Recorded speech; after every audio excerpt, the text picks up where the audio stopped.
Hi, I'm Evangelline DuBois. Welcome to How to Be a Dom, the channel all about professional domination. I am a professional dominatrix in Canada, and my work here is based on my book, which was released in 2011, and my 16 years of working in the business. So, what I wanted to talk to you today about was humiliation. Humiliation is a very hard to understand topic psychologically, subconsciously, how it relates to the client's needs, desires, how it relates to experiences they've had. It's very hard for people to understand this topic, so I'm just going to share a little bit of insight with you today. So, why the hell would anyone want to be humiliated? And what is humiliation? Humiliation is debasing somebody, putting them on the spot, giving them a demotion, making them perform in a way that is embarrassing. And there's a million reasons why this can all happen. There's so many reasons. I didn't even want to write them down. I was just hoping I could just tell you everything. As an example, to try to help you understand why somebody would want to be humiliated, I want to explore a story. So let's say as a young boy, my client or a submissive was laughed at on the schoolyard. This this sort of experience isn't something that somebody wants to necessarily repeat, but within the repeating there is something therapeutic going on, meaning the client wants to revisit a scenario in which perhaps their masculinity was laughed at or smirked at or whatever by a group or by a person or even by a woman. So by revisiting this humiliating scenario, experience, memory, they are almost getting some control over it. By that way, I mean they are entering into it willingly. It's not going to surprise them. And it is a way for them to sort of re engage with something that wasn't finished. So when you are sort of put on the spot or attacked or whatever, some people don't feel horrible feelings. They just feel like they're getting attention or there's something exciting going on. But usually, if there's like a scenario where somebody was laughed out of the schoolyard for having a boner or not being able to play to play sports like a boy or a man should, these are things that kind of can evoke a sort of a humiliated fear response. It can also be a scenario in which they had attention given to them where perhaps they were given some sort of, I don't know, there was like a bonding situation either with other males or females that's unconventional, meaning like if the prettiest girl in school spat on you or something like that, that could be seen as something exciting or good or intimate with this person, even if the person that did this to the submissive doesn't even remember it.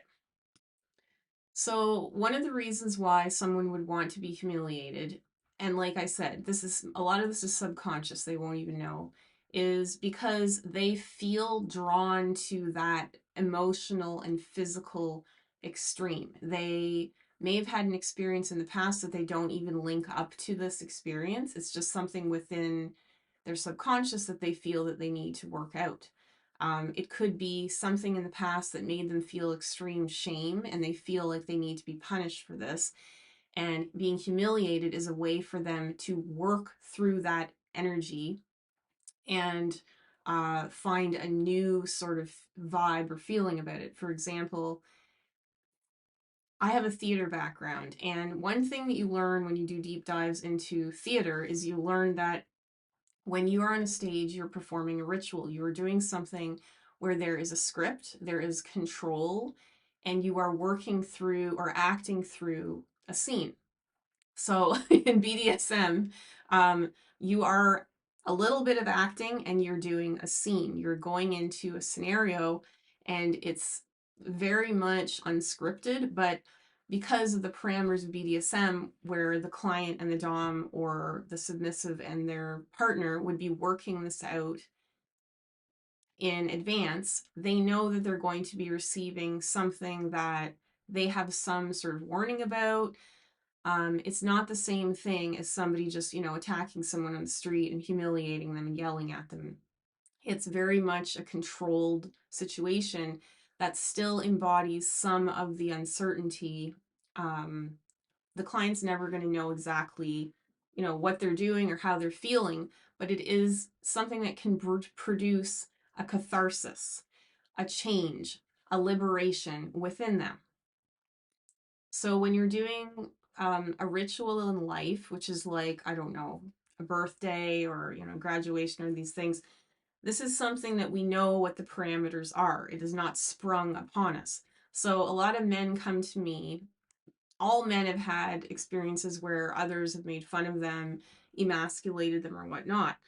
Some of them who've not had that treatment in their lives, have had like a blessed life and are an authority figure, they also might want to be humiliated because maybe they feel like they're too much up here and they need to come down here.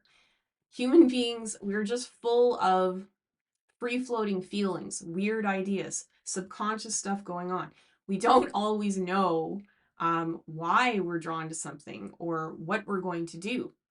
But humiliation is a way for clients to sort of pull themselves inwards and to become submissive and to step into that role to sort of see what happens. For some stupid ass reason, our society likes to harass people about how feminine or masculine they are. Like, who cares? I don't give a shit what kind of clothes anybody wears. I don't know why anybody gives a fuck. It doesn't matter. None of this matters in life. But people will come to me who've had humiliating experiences where they've been assaulted or beaten by people in childhood or whatever, and they want to sort of revisit that. I think there's an emotional and mental component to this, to sort of, there's a bravery of going into it and sort of being a man. There's an emotional bravery in sort of facing a situation that's exciting and uncertain, and they don't know how it's going to go down. So there are many different types of drives that get people to want humiliation. One of these reasons could be literally trying to revisit a scenario that they have experienced in the past, or elements from that where they felt they had no control. So revisiting a situation like that with elements of whatever happened in the original, this can all be subconscious, by the way, can give them a sense of liberation, like I was saying. Like, it's a way for them to maybe step out of a box where they feel part of them is kept. It could be also a way for them to step out of the box of being a slave to their kinks. Um, they want to be punished for being a pervert or dirty or whatever. This is a way that they feel that other people perceive them. So for them to come to me and have me humiliate them, it's almost like a release in their anxiety about the fact that they're kinky and that they cross boundaries. Now, I would say most people who engage in BDSM are not abusive and they don't cross boundaries, but because our society is not comfortable with BDSM, and it's not even comfortable with gender, basically. There's so many, problems with gender. People have to debate it. Like, who gives a shit? Why does it matter? It really doesn't matter. So I feel like humiliation is a way for them to pass through like a fiery doorway to burn off, you know, feelings that keep them locked in a box, that sort of thing. So how do I humiliate my clients? Well, the first thing I do when they walk in the door is they find out immediately who the master here is. I'll extend my hand for them to kiss my hand. I'll tell them to take their shoes off. Then I will tell them to take their clothes off and get down on the ground. They are immediately debased. That's what they're here for. They're here to be kept in a position, and this is like a treatment, okay? It's me doing something to this person, putting them through a series of experiences that they've asked to do. It's kind of like doing a Tough Mudder. It's kind of like doing something that is exciting and thrilling and scary, and humiliation is part of that a lot of the time. Forced feminization is a good way to humiliate my clients. a lot of them want to feel what it feels like to be a woman. They want to have boobs, they want to have makeup, they want to have long hair, they want to act sexy. I will force them sometimes to dance around and walk in heels. I'll force them to a banana or a dildo or something. And this is a way to subjugate them so that they understand what it's like being on the other side of the spectrum, meaning if they are not a person who acts like this in normal life and they're just a traditional male with a job, they are really fascinated and interested and drawn to learning what it's like to feel different, okay? They want to know what it's like to feel like a woman.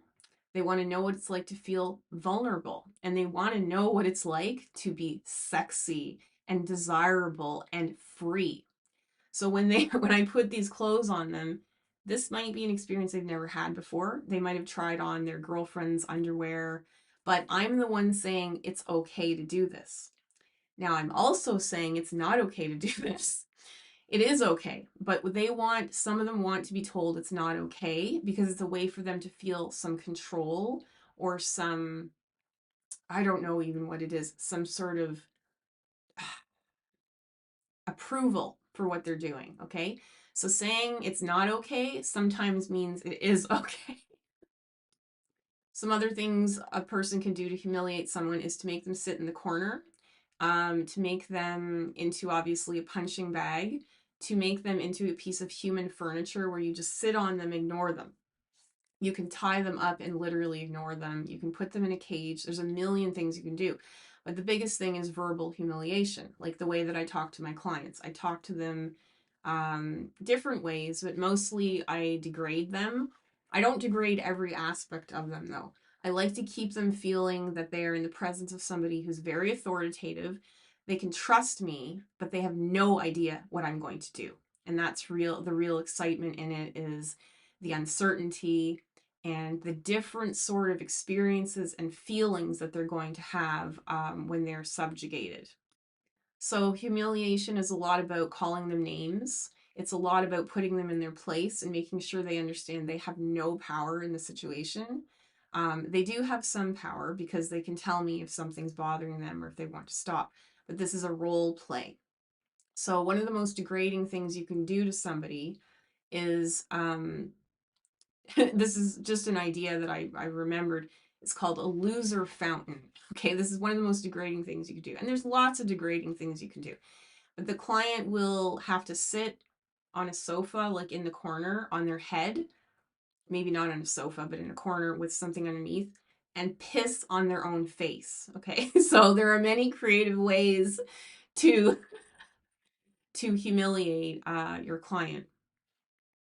Obviously, dressing them up and making them your bitch or your slave or your servant or your maid is directly giving them a role, saying, this is your role. When you're here, you are down. You're not up here with me. Okay. You're my servant. You're here to do my bidding. That gives them an incredible relief. They're just like, oh, okay, I don't have to be a man. I don't have to be mean. I don't have to be masculine. I don't have to have a job. I don't have to do all these things. I can right now focus on what mistress is telling me to do. And this is a delicious relief for them.